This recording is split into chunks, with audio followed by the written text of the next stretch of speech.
Good afternoon, dear colleagues, wherever you are. Welcome to the world of Innovation Sparks, where we dive deep into the realm of innovations and AI in the media industry. Innovation has always been the driving force behind progress, shaping how we create, consume, and engage with media. But why is it more crucial now than ever before? This is one of the questions we will tackle today. In this fast-paced digital landscape, staying ahead of the curve is essential. The convergence of technology and media has opened up endless possibilities, demanding that we embrace new ideas and approaches. And it's a pivotal moment where innovation has the power, once again, to transform the way we work in the media industry. That's why we are bringing experts with vast experience in developing and implementing innovation together.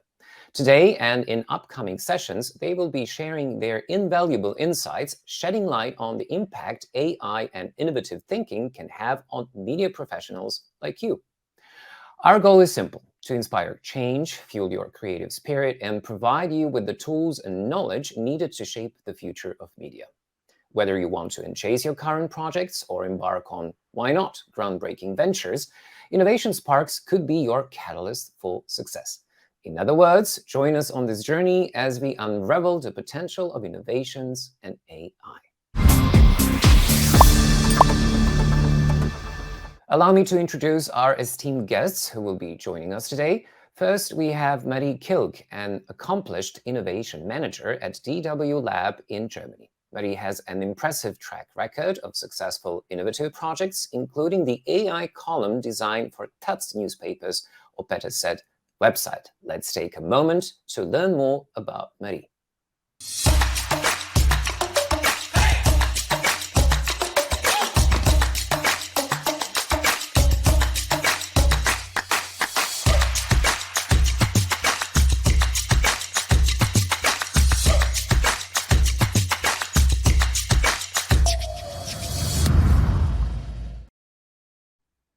Marie, you obviously have a positive experience with AI, developing and implementing innovative ideas, but I think we are all curious to hear about your challenges.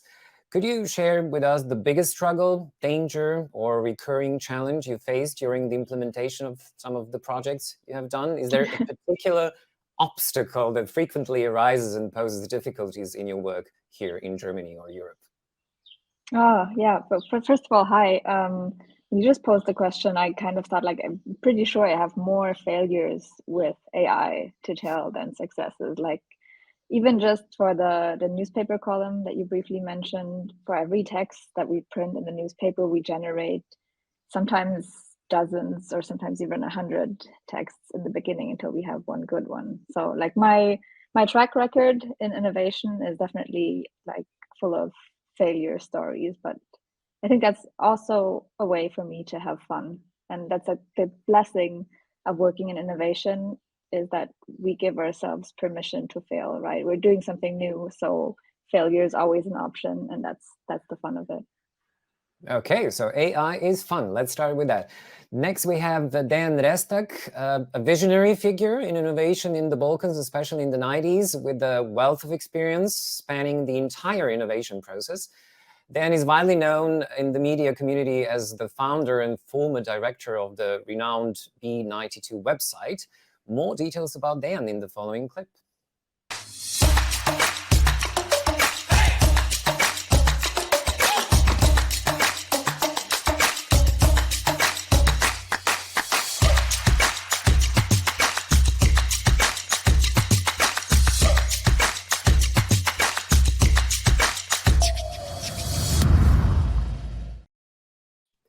Then it's evident that you have tremendous experience in the Balkan media landscape, where innovation can present unique challenges, as we know.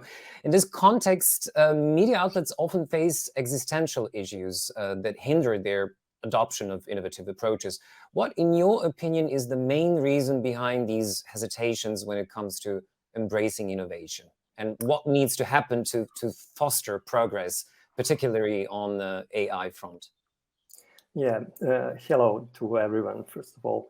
So when you mention B92 now, I feel a little bit embarrassed because B92 is completely different thing right now than 10 years ago. So let's stick with the media organizations, no name, because it's a different story right now. So in the beginning, when I came to B92 and I joined the media forces, it was exactly the time when the tsunami of internet came into our world, so everyone was like afraid of what will happen next. The group of people, one part of people, they wanted to continue the same. They wanted to still work the same way, and they were telling that the journalist value should be preserved. We shouldn't go toward any change that will destroy us and stuff like that. So there is lots of similarities with what's happening right now with the AI. Actually, I see many same things. People contemplate on things they don't have influence at, but they skip the whole area where they can improve their work, improve their personal lives and everything.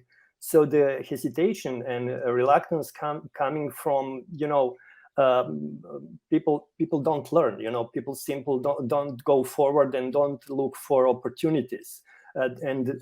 We as a journalist, we love to contemplate about things which are in that circle of concern, not in the circle of our influence. So we always want to talk about, should there be the war between machines and people? That's completely wrong view on the vision and what's going on right now in the world. And right now is happening something tremendous. Right now is happening the same revolution like we had 20 years ago. And there is a huge opportunities all around us. My son is currently 17 years old. And I'm telling him that what's going on right now is very similar to what happened when I was a little bit older than him. And that was opportunity for me, which I will explain in just a few sentences. I just came in a B92 like a young engineer of informational science, straight from the faculty. And I started to work on like a webmaster. It is like now, maybe we will have AI master, in some media organization, someone who will set up the AI infrastructure and environment. And that was my job in B92, to set up web services and everything, and to work on that. And just in a time of like less than 1 year, I became director of the whole department, because that was completely new thing. And I had my own budget, and I started to play with lots of new projects every, few months with another project, because everything were new. And now in AI, you have the same opportunity. You have lots of toys to play, to experiment, to measure, to learn, to, like Marie said, you can play with everything and then stick with something what works. Mm-hmm. Thanks, Dan. And my name is Jakov. I'm a DW journalist, one of DWAkademie media experts, and your host.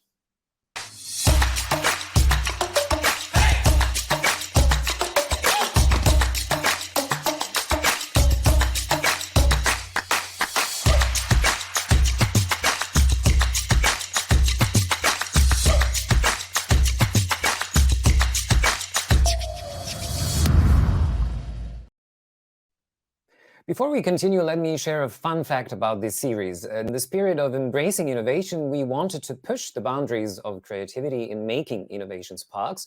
So throughout the design process, we utilized AI tools to shape the concept and structure of the series. The collaboration with AI proved to be both insightful and occasionally challenging, as we encountered some moments of inaccurate information. However, it has been an intriguing and rewarding journey that has enriched our understanding of the possibilities AI brings to the media landscape. Let's start with the following question for both. Considering the current landscape of new technologies, including AI, do you believe that media outlets globally, and specifically in the Balkans, are fully aware of the potential these technologies hold? If not, what do you think is the reason behind this lack of awareness, and what needs to happen to change the situation? Maybe I can go first, because I can say that I can speak neither for the Balkans nor for the globe. But I really like what Dejan mentioned just now about comparing the current shift in technology to the shift that we saw with the internet. And one thing I'm observing, like in the media organizations that I have insight to, is that I do have the feeling that some people learned from from what happened back then. I don't think that we're in a perfect world yet for us technology innovators, but I do think a lot of people working in media now have learned some lessons, and they saw maybe that they underestimated the changes that came with the internet and then how that developed in the past 20 years. So I want to believe that there's a lot more openness now than there was back then. Fair enough. Dejan? What I think, like I said, I witnessed lots of similarities in the way people thinking about the new technology, especially. They would prefer to stay the same way as before, and that's always the first instinct. I want to, keep my work. I want to everything to be same as before because I'm afraid what will happen tomorrow. This looks to me very dangerous. They are too clever. They can write text. They can, digest things. They can spit out the tables and everything. So people are afraid what will happen with their jobs, and like always with technology, that's what's going on here too. And when you are in that state of mind, and not in the state of mind when you already working on that, when you already testing that, then you are consumed by agenda of other people, then something what propaganda against the AI serving is your food, then you feed your brain with the wrong information, and you think too much about things which are not helping you, to seize this as opportunity, which is actually great opportunity for everyone in the media organizations. And what is the good side of this, or not only the bad thing, is that we have within the media organization now we have not innovative departments, but the digital departments. Yes, that's maybe the consisted of people who are thinking forward with those experiences how to use technologies. And I believe that those people will be pioneers of AI also within the organization. They will start to, implement new routines, new tools and stuff like that. What didn't exist at the time when I started. When I started, everything with the media in the time of when internet came, we were the media were very, very traditional oriented.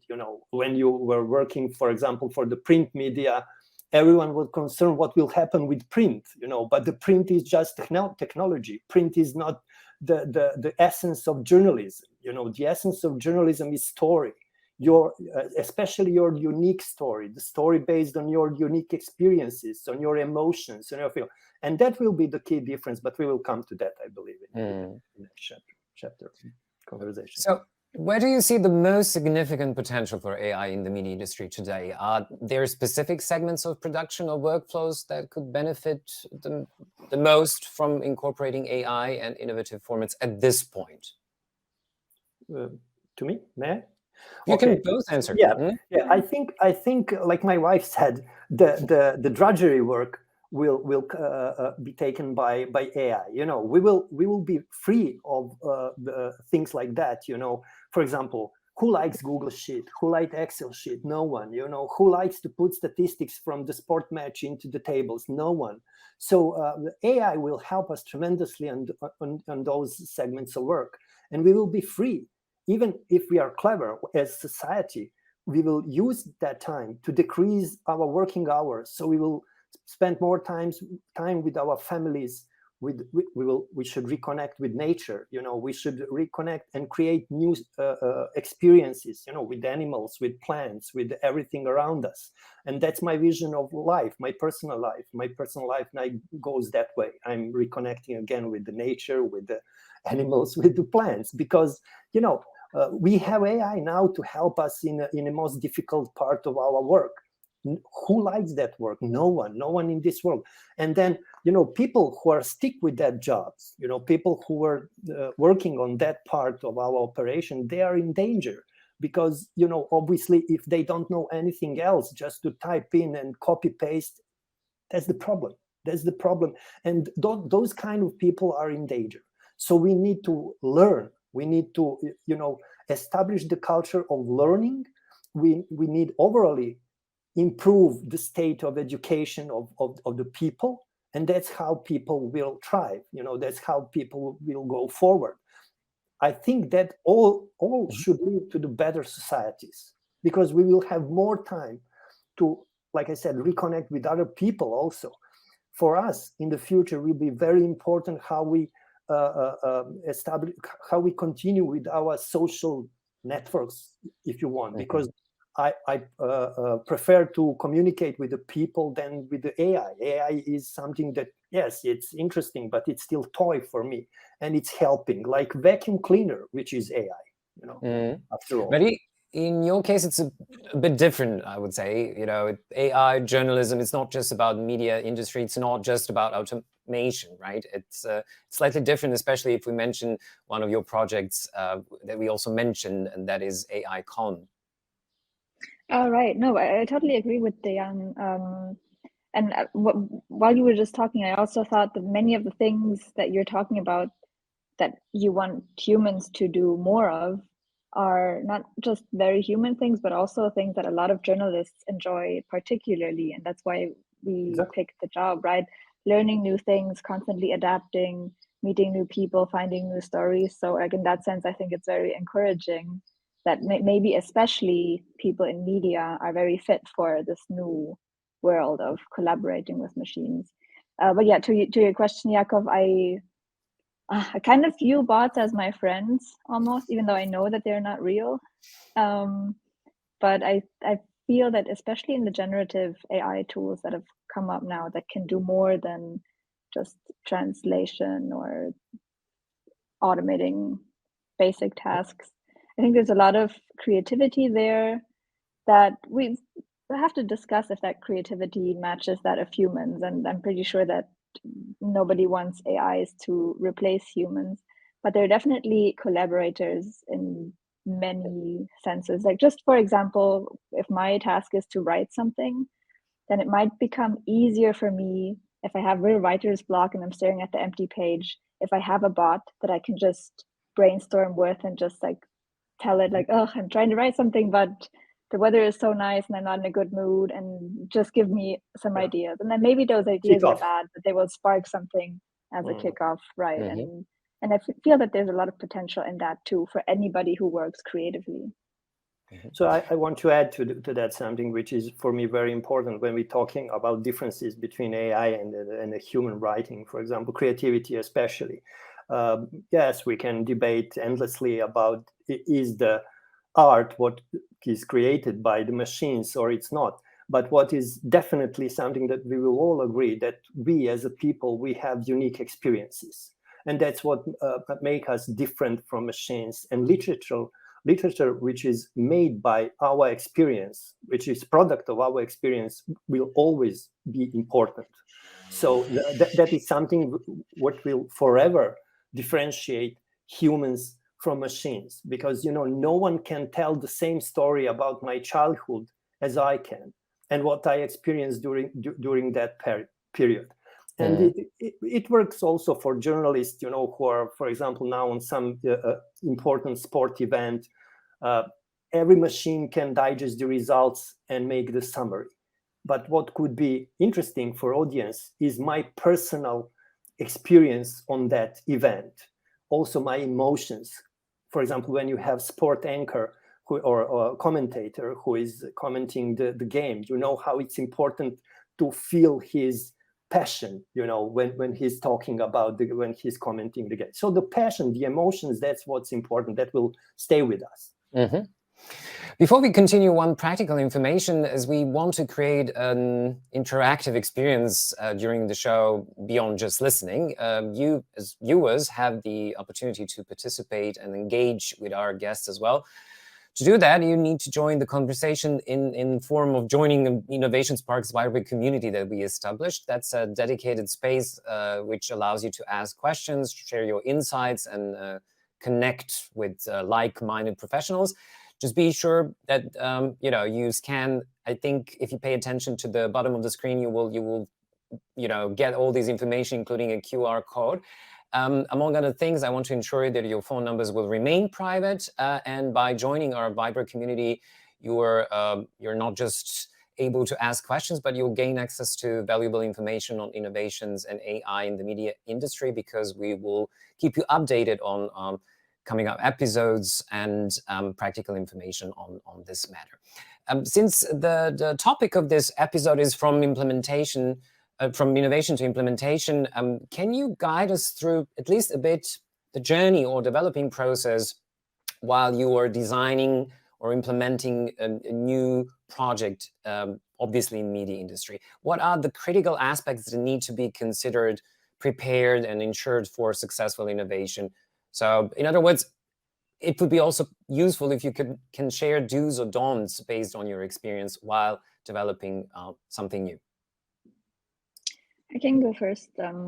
So I work at the DW lab, right? So we have kind of come up with a process. We keep changing that process too, because like that's the way we work on the products, but also on ourselves and our processes. So that's maybe the first rule, is to iterate, and that nothing is ever done and nothing is ever perfect, but you just want to start somewhere. And then the second important thing that I mentioned in the beginning is you have to allow yourself to fail. And you also have to convince your media company that it's okay to fail in some limited space with some limited budget, maybe in a safe zone where nothing gets published. But that's, I find, really important to the work that we do, because by definition, if you want to do something innovative, then a lot of things will not be answered. Some of it might not have like a legal framework yet. You might not know the technology that you're dealing with. So there's a lot of uncertainties. But if a company does not dare to also work in those uncertainties, then it means that you will always be late, and innovation is impossible. So dare to fail, iterate. So that's kind of the way to deal with those failures. You don't have to always just be sad if something didn't work, but maybe from that failure, you can spark the next idea. Or even if you don't have another idea, even if it's like total dead end, we cannot continue in this direction, then you will have learnings, and you will try to bring those learnings to the other people who work with you in your organization, and then use those learnings to build on the next idea, even if that goes into a totally different direction. So that would be kind of like 3 principles that I would recommend. Dan, what's your take? Yeah, I'll give you my unique human experience regarding the innovation. So during my tenure with media organization that you mentioned, my innovation process were very random. Actually, my team, so we just saw something interesting. We start playing with that, and while we playing with that, sometimes we made success. Sometimes it was the failure. We failed, like Mary said, so many times. So I was frustrated very much, especially with my last big project that I was working on with B92. And I was curious to find out, is there any process that can increase actually the chances for success? So that's how I ended up with a tech startup. And I started to learn how to increase the chances of my startup, of course, which is chances for success are not too big. So there is methodology, hopefully, that you can learn. There is various methodologies that you can learn. For example, customer development by Steve Blank, Professor Steve Blank, or there is Lean Startup by Eric Ries. And all those things you can learn from books, or you can learn from other mentors. You can go on courses for that. And that will increase tremendously chances for success. There is lots of things that you need to be aware during that process. In few sentences, few words, I will tell you the most important principle is the build, measure, learn. So when you build something, you should be always available to measure the impact of that. And then you should learn from that metrics about that. We call it atom of the project. You should atomize all your projects on the small parts, and then which are testable with your customers, of course. Everything should be testable. Your customer discovery, for example, when you have new idea, you should first go out and find your customers. You should make interviews with them, ask them, but even that interview with your customers is very specific. That's the book about that is called the mom test, where, you know, it comes from the fact that your mom will always support you. When you ask your mom, "Mom, is this idea good?" She will always say, "Yes, son, that's very good idea. Go forward with that." But then you will fail, you know, because that's not objective view on your idea. So that's why you need to figure out how to test your ideas. So everything is testable. So as much as you test every single phase or small phase of your product development, there is a bigger chance for success. And we eventually succeeded with ours. We had free startups, and we succeeded with all of them. So now I don't need to work every day. Thanks for sharing that. All right, folks, it's time for a special segment where we want to hear from our guests about the exciting projects they've been working on, or to recommend some useful tools and platforms. So Marie will take the spotlight first and share one of her recent ventures demonstrating AI power in media, if I may say. Marie, the stage is yours, or the screen is yours, and all eyes on you, because one of the projects that we definitely also want to hear about is the AI column you designed for Taz website. Right, thank you. So yeah, you can see my presentation. You asked for a failure story in the beginning, so here that there will be one, I promise. Before I start, I just want to quickly say how I even got into this space. And I found this Reddit post that I must have read when I was in journalism school, so many years ago. And if you can't read what's on the screen, it says, "Programmer made scripts to automatically text boss and family, plus make coffee on command." So this story that I found on the internet goes like this. A person left the company, and then the colleagues who were left began wondering, like, what did that person do every day? Because we didn't see them working, and like we don't really know who they were. And when they cleared up the computer of that person, they found lots of scripts and actually found out, a bit like Dejan just said right now, that that person didn't work so much anymore because they had automated large parts of the job, including like hacking into the coffee machine, so the coffee machine would know the exact number of seconds it took them to go from the desk to the coffee machine and like brew the perfect drink. So when I read that, I thought that I want that to be me in the future. I want to work less because I'm lazy, and I want to have machines work for me. So this slide is a bit broken, I'm sorry. But what I want you to imagine is that it's a spectrum. Just imagine an arrow in the middle. And on the left side of the spectrum is just basic automation. And then as we go further to the right is like advanced technologies. So this is just to clear up what we're talking about, or what I'm talking about when I'm speaking about AI. And by AI, I mean just advanced statistics on large data sets, right? It's still math. The difference to the left side of the spectrum is maybe just that the machines are learning some of the rules themselves and it's not hard coded. But to me, automation and AI are sort of on the same spectrum. And then if you go all the way to the right, that's AGI, so artificial general intelligence. That is what we know from science fiction. That is, if you know the film Iron Man and their assistant Jarvis, that's like AI that you can talk to, that is like a friend, or like in the movie Odyssey 2001, not like a friend, but an enemy that maybe tries to kill you at some point because their mission is different than yours.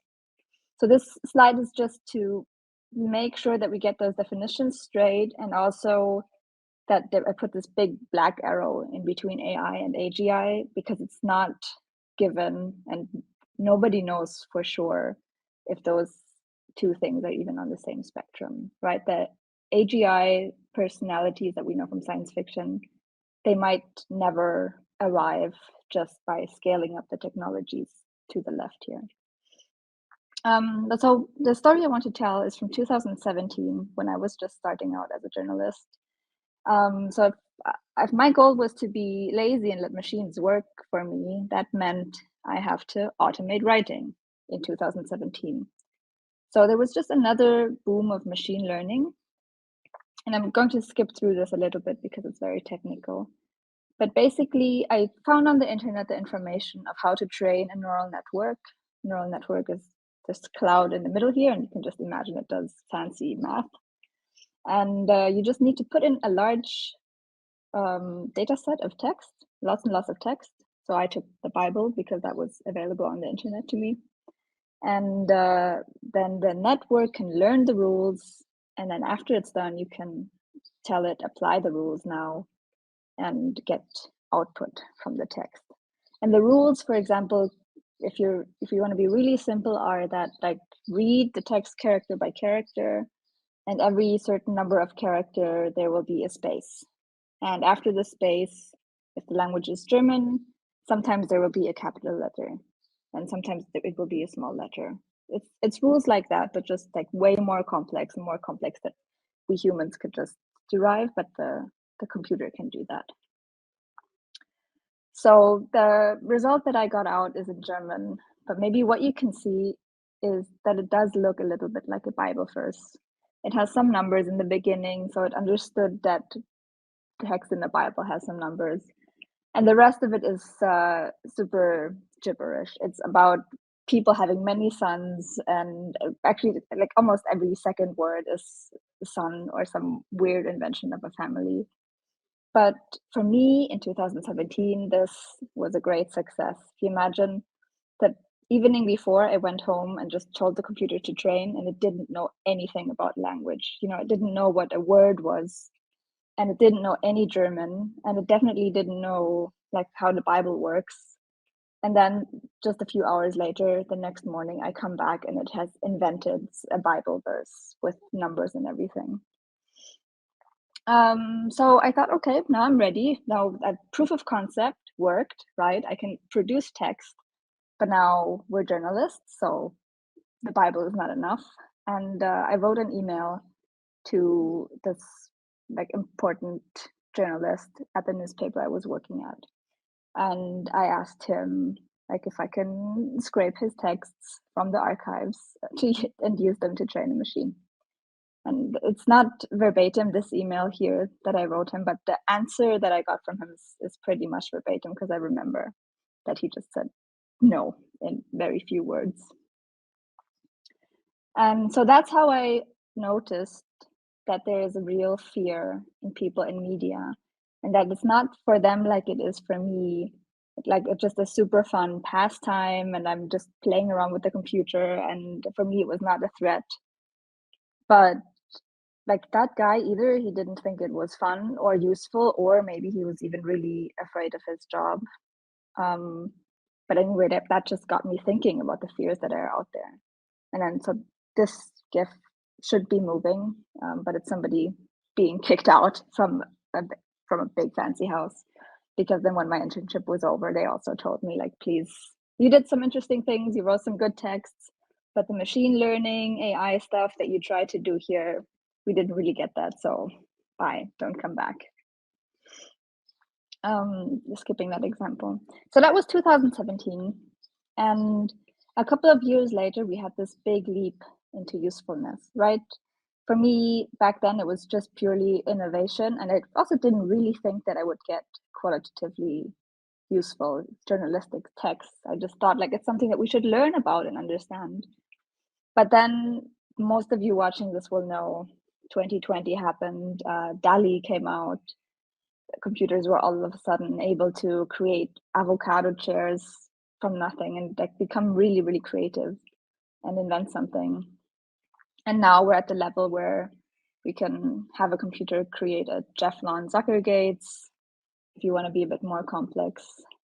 And also my project from last year that Jakov has been mentioning, Annick T-Way, it's the name of the first columnist in the German-speaking media world, at least, maybe globally, but the first columnist who is not human, but a machine. And this is an image of Annick, because when we asked Annick, what do you look like? It says, I look like a huge, giant green box with a single eye in the middle. And the text examples we can look at later. But of course, this is not the end. There's also text to video, there's text to music. Every week we have new innovations in AI. And we media professionals have to ask ourselves the question, do we want to learn about automation or get replaced by a robot? That's kind of like the choice it looks like we have to make.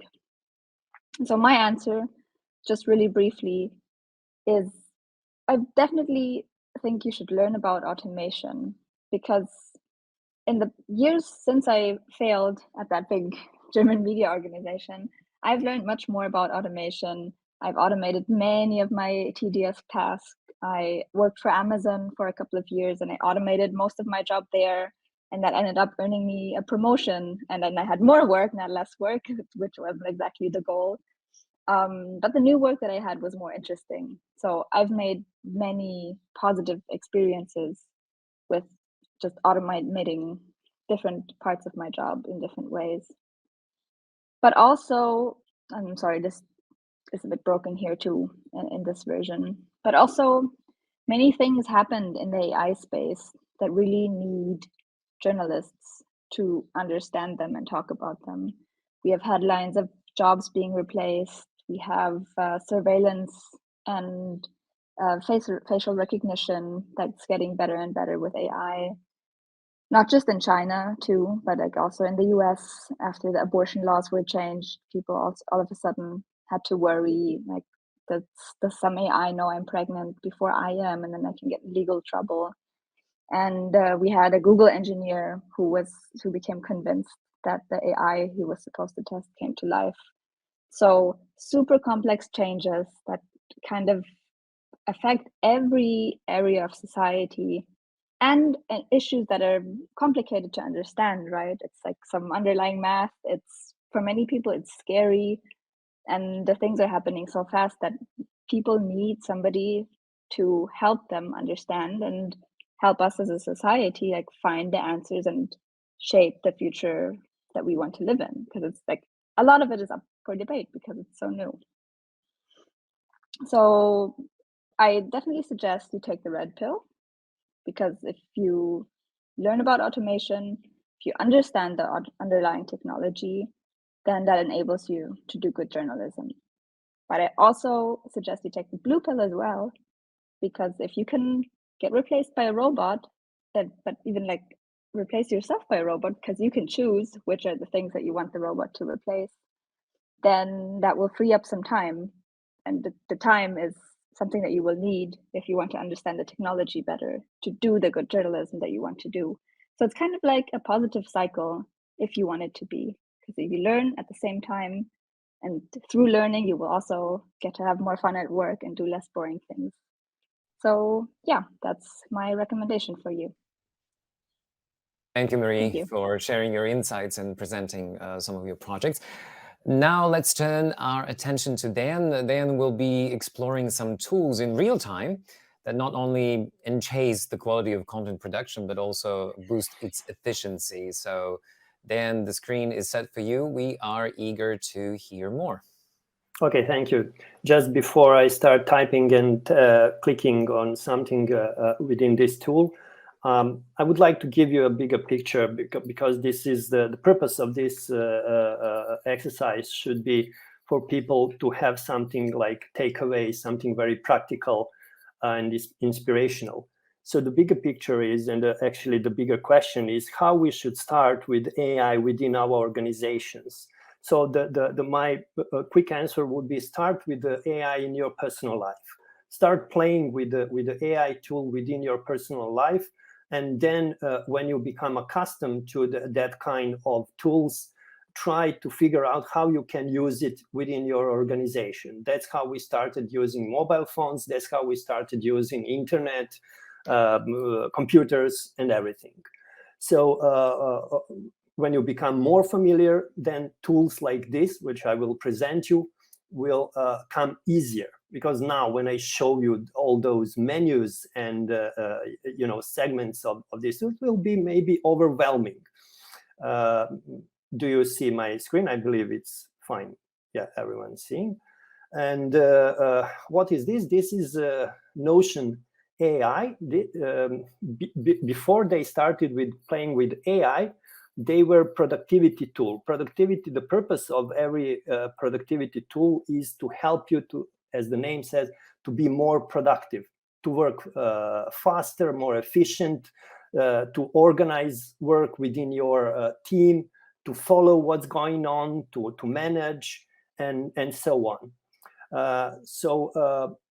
This tool, the purpose of this tool was before within maybe the technology organizations where we followed our what we call Scrum methodology, where we follow our sprints. I don't know if you're familiar with that.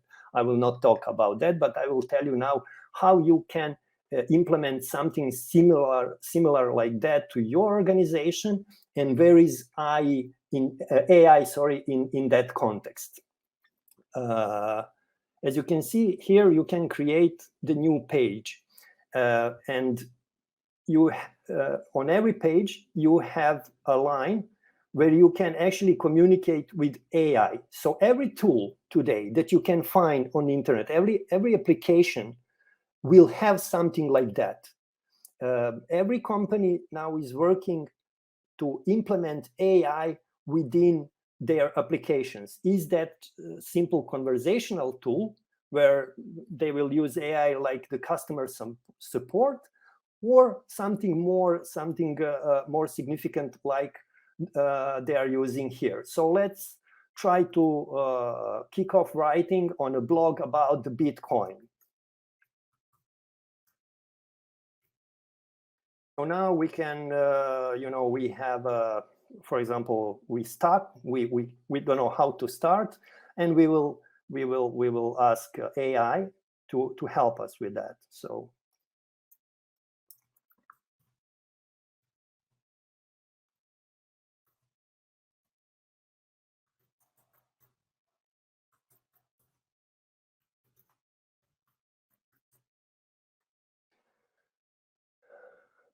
as you can see, we have juices flowing. So we have few bullets right now. So immediately we have some inspirations. So maybe we can already start writing by ourselves, or if we need more, then we can ask AI to continue writing, and he will continue giving us more ideas. Not just in bullet points, he can also write the whole text and more details about the history, about the facts, and so on. So you can, for example, you can take this bullet point and then you can continue asking questions about that specific thing or whatever else. But I think that everyone now has an idea about how AI is working within this environment. But I will tell you more about the environment as it is.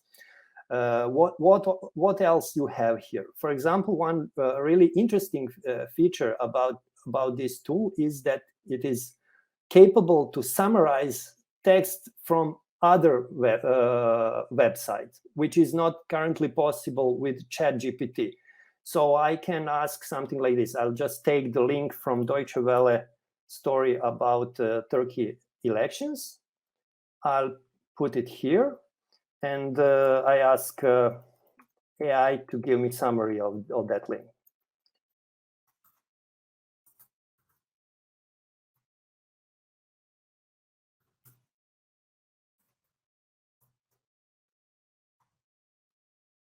That is something they are working on. It is not still perfect, but it's a huge leap forward, because very soon AI will be very capable to analyze text for you from different links, which will help you, for example, to take stories from news agencies. You will be much faster in gathering stories from different channels and have a basic edit of those texts. So then you can continue writing on them, using them as inspiration or like a part of your story or whatever. I mean, journalists know better than me how can they use this feature. This should be just one inspiration and one idea how you can use text. So then you can maybe again ask continue writing, or you can ask very specific questions. I believe all of you are familiar with ChatGPT. In that context, this service is quite the same. But where is the key difference? This AI is embedded into the already very successful application, very successful service. So when you strategically think about AI and how can you start within your organization, then you can, for example, think, maybe I can start using this application as way of communication with my team members within my company. For example, we have, this is just for this presentation, I made this Vibe intranet page where I can present all important information, corporate information for my employees, where they can see corporate travel policies, vacation policy, benefits policies. And within everything here, you can click and there is again AI helping you. So tell me more, for example, sorry, I need to invite him, yes. And now I can ask whatever I want to know. Tell me more about vacation policy. Even with spelling errors, he will understand. And as you can see, there is, the text that he's offering, so you can accept it or you can change it or edit. AI is everywhere within this application. So also another very neat feature is where you can make collection of links. For example, I can find very interesting book somewhere on the internet, and I want that book, to be within my collections in that Notion application. So I have extension here. Here is my Chrome browser. I just need now to click it here. Here is the title, and I can choose the category to watch and read. That's my category within Notion. And now I can save that page. And now I can open it in the tool. I don't know. Yes, I need to switch. I need to switch this. So you can see how it looks. Within the Notion. There is details. There is the link, and also you can see when you go back in the root to watch and read. You can see my other links. It's a little bit now slow, but it's here. So you can see the books that I finished.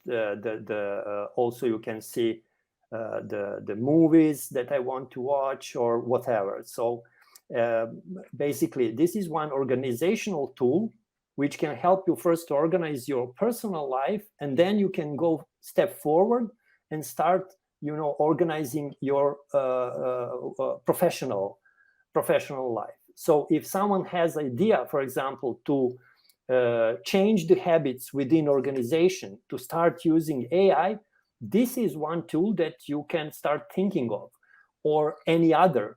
But definitely you need, what I like to say, disciplined people make a disciplined thought. You need to make a plan how to switch and how to use AI. And then you need to start trading your negative habits to positive habits, or just, to switch habits which are not that much productive as the new one with AI. For example, using this tool within your organization could be something very helpful. There is also many other features. I really don't need now to waste your time showing all of them. You can go very easily and find on this link notion.so, and you can test for yourself. And that's the beauty of this software, because you can play with it without any obligation. And then when you think that it could be useful within your company, you can be maybe new AI master and start setting up this within your organization. Okay, this was Dejan Restak with an input on some obviously useful tools and platforms based or using AI. We have around 8 to 9 minutes left, which is enough for a short Q&A with our viewers. So let's see the first question. What are the main benefits of AI in journalism and what are the main risks? I mean, we did partly answer this question, but maybe you want to add something? Anyone? May I add just one thing, which is like the definition for every technology. Why we use new technology? I would say we want to scale all our activities. So we want more of what we already have. So in terms of AI, we want to be faster. We want to be more efficient. We want to produce more with less. So I believe, and I'm absolutely sure in that, in near future, the skilled journalists will have their own news websites. For example, there will be one journalist and I don't know, unlimited number of AI writers about topics. Right now, it's very possible to do with financial sector, with the sport and stuff like that. So that's the point. That's how you can actually scale your activity. That's the one point right now. Marie? Agree. Yeah, and to add, the risk is if you do that and you don't understand the technology you're using well, then of course there's risks of making mistakes, of publishing things that are not true, and also of misunderstanding maybe the biases that are inherent in the technology. I don't think we have time to go into the depths, but of course all of these models are not perfect. So like you still need to use your journalistic judgment and verify everything that the AI is writing, just like you also do with other tools that you use, like Google, right? If you don't just Google things and then copy and paste them into your news article. So the same kind of thinking along and judgment has to apply when you use AI tools. Here's another question. 5 years from now, are we going to have numerous cases of journalists being accused of faking their stories by AI? Are we capable of detecting AI-generated journalistic stories? Marie, you will probably be familiar with this case. Klaas Verlotius, a Spiegel journalist, winning national and international awards until they actually found out in the end that his stories were partly invented. Right, and that's a good point to bring up because that happened before AI, right? So an important thing in journalism is trust, and it's always been, and you can always abuse that trust.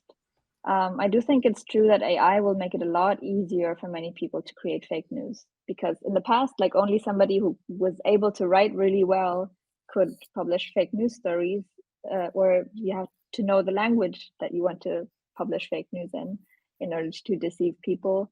So what Dejan said about scale and speed, like a lot of people will be able to publish a lot more fake news quickly now. There are ways to detect AI stories. There are technologies that can watermark content. There are also machine learning models that you can train to recognize text that is either untrue or generated by a machine or both. But I think it will always be an arms race. So there will always be technologies to detect the bad actors, and then there will always be new ways for the bad actors to use new technologies. And yeah, I think in the future, trust in you as a brand, you as a person, will become even more important for media organizations than it is today. Yeah, I also think that these questions is very important for us as to talk a little bit more about relations between new technologies and regulations, because innovation and new technology is always first. You know, it always comes before regulations. So regulators are very slow to adapt and to care actually about the new technology. The best example for everyone, I mean, is the crypto industry, crypto market. You know, right now they're trying to regulate something what exists, you know, I don't know how, 10 and more years, you know, which is very active on the markets. And now we still have a huge problems regulating Bitcoin, you know, and everything around it. So they're just saying that we need first to start using something, and then regulators will try to figure out the way how to regulate it. And also the technology will help them. but they need to understand what we need to regulate. Those questions are really, we for always we had fake things. We have fake T-shirts, fake, everything. Yeah, so we need to find a way how to deal it, and that's the process. Here's another one on a similar matter. What about copyright issues for summarized stories? I mean, this is a discussion for itself, but still, any thoughts on this? It depends how you use it, and for what purpose you use it. Is same as now, you summarize as journalist the stories from other source, and then you put below your text, you put the sources from there and there, and that's how we work. That's the ethics. That's the matter of ethics of journalism. But also it's a great example for regulation that maybe still has to happen, right? If we use current law, like quotation law, then many things that AIs are doing are okay. But then also there's already lawsuits about the models that scrape content from the internet, and that there's already people challenging if the people who made the AI model maybe violated copyright law just by using that text in their training data without asking or without due credit. So like a lot of it is still in the gray zone, and the regulation still has to happen. Yeah, but technology equally scale the good things as the bad things. So we just need to promote the good things and do something about the bad things. That's with every technology so far. When you go in the history of technology, every technology had the same problem. Just remember the nuclear energy and what happened then during the Second World War, and are we now more clever than then? So that all those are the questions for our societies, after all. Okay, here's one I would like to end today's discussion with, innovatively, if possible. So it's a trick question. If you were to envision the transformation of the media industry in, let's say, 10, 15 years, driven by AI, and who knows what comes next, what changes and advancements do you foresee for us and the companies we work for? Give it a try. Yeah, no, I somehow I have a clear vision what should happen. I think we should invest more, and we will invest much more time in investigative journalism, in the stories which are very complex for AI, for various reasons. It's very difficult to find sources inside the companies who are telling the stories about the corruption. So that it's something that no one can switch. You can't change the role, for example, of the good journalist with strong connections within some public companies, and state-owned companies who are telling the stories about the corruption from inside. So that is something that I believe will never change, because I don't see that the AI will, telling the stories about the inside AI from the public company and how they are corrupted and stuff like that. That's hard to imagine. Maybe some SF movie will be like that, but I don't know. Also, very important thing is that we will have, I think, more emotional stories, more stories about the personal experience. Like I said before, quality stories that will give out some human touch and more value, more human values. So that's let's stay with that. Two important things. Marie, anything to add? Yeah, I'd like to just build on that vision and like build the nice utopia that we can all work towards. I'd like to add more local stories, because I think that's one benefit that we might get from the added scaling and speed effects. In recent years, there's been a lot of aggregation, a lot of content that is just like, because we had low resources in many media organizations, that applies to many people with few resources. So now AI might be an opportunity for us to do more personalization, to maybe go back into areas where there hasn't been a lot of reporting and then do quality reporting from there. But also it doesn't always have to be the investigative, emotional, expensive story, I think, but it might also just be reporting from a local event that didn't happen in the past couple of years because we didn't have enough reporters, because reporters were aggregating stories in the newsroom to generate clicks. So I think like less clicky content, less catering to the advertising market of the internet, because I hope that will change in many ways. And yeah, and I also just want to urge everyone to work with your organization, work with your managers, and try to figure out what are the things that you as a human can add. Like, what are the things that you as a human do best?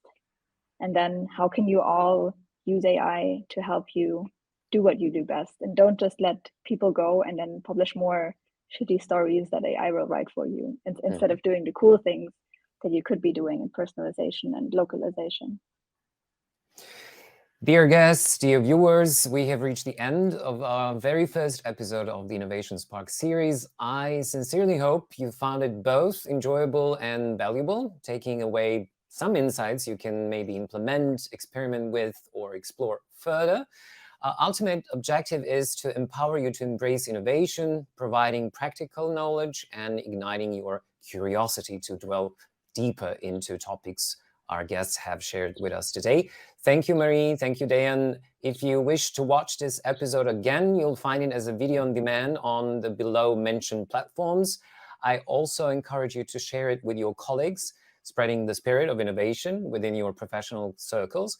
And remember, you can join our Viber community to stay updated on future episodes and gain access to captivating content on innovation and AI.